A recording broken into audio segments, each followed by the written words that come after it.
Sporting Lisbon have been scoring for fun this season, and watching their games it's easy to understand why. Ruben Amorim has created a system that allows them to attack with 5 or 6 players always on the defensive line, with constant rotations and free-flowing creative combinations in attack, meaning you never know which player is going to end up through on goal. But to understand what's so unique about Sporting Lisbon, we need to understand the hidden gaps that Amorim is able to exploit. Let's take a look. Ruben Amorim has been gaining a lot of praise for some time now, and it's easy to understand why a lot of big clubs are interested in making him their next manager. Sporting's extremely offensive possession football has taken them to the top of the Portuguese league, and are averaging an incredible 3 goals a game so far this season. But to understand how they want to create their chances, we first need to understand how they want to move up the pitch.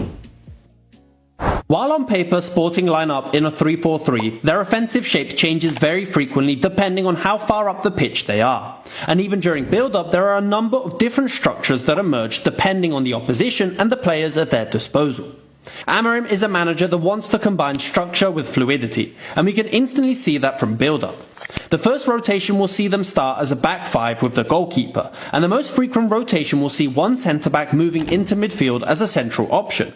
At times they will keep a narrow line of 3 outside the box, usually used as a decoy in order to force the opposition further forward and find space for a ball into the strikers, whilst also giving each wing-back good support in case they move it out wide.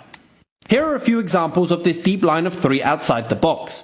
Given there are 7 players in their own third, as the opposition pushes up, it leaves huge gaps in midfield that they will often exploit with long balls into the striker who can then knock it down between the lines. Against Benfica, who used a zonal pressing structure, it left the press in 2 minds, given that as they circulate the ball to the opposite flank, they have a man advantage with the wing-back that they can move down. However, in their more recent matches, the most common pattern has been a double pivot with one centre-back and the holding midfielder, with the other midfielder pushing up between the lines, and Sporting's first shape will resemble a 2-4-2-2, but the front 4 can rotate and move around depending on the opposition. This creates these 2 vertical lines in the half spaces, which are a crucial area Amorim wants to exploit.